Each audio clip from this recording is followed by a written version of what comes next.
Last question is from Ivan Mayrina, GMA News. Yusek, good afternoon. An Octa Research survey released today shows that majority of Filipinos are outraged by the flood control scandal, and 83% support the president's move to expose this corruption.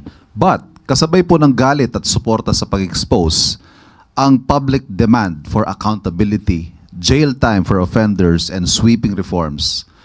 At yung sentiment po na ito is bordering on impatience. May mga nanggigigil po. How does the palace address this sentiment of impatience among our people na gusto na po nila may makulong na? Okay. Kalma lang. Muli. Hindi po kasi ito nadadaan sa agad-agaran. Siguro bilang lawyer na ako ay mismong humahawak ng mga kaso at ako po ay humaharap mismo sa korte, kaya alam ko po kung paano ba magpresenta ng isang ebidensya. Hindi po ito nadadaan sa pabilisan, at kung ito naman ay mapapabilis, napakaganda ng numero, marami nasampa sa korte, pero kalaunan, na-dismiss po lahat. Ano po ba ang mas hindi nyo tatanggapin? Nakapagsampa ng maraming kaso, pero na-dismiss po lahat dahil hindi hinog at kulang ang ebidensya. Hayaan po natin ang ICI na bumuo ng kanilang investigasyon at kumpletohin ang dokumento.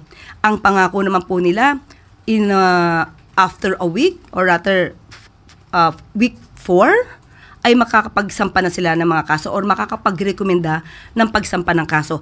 Hayaan po lang natin silang ipon ng mga dokumento at ng mga ebidensya para po mas matibay ang mga kasong isasampa.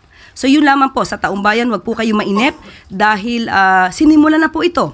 Kung sabi nga natin, kung hindi ito sinimula ng Pangulo, sino ang magsisimula? Kung hindi ang Pangulo ang nagsimula nitong pag-iimbestiga, sino pa kaya ang pwedeng mag-imbestiga? So, nasimula na po ito.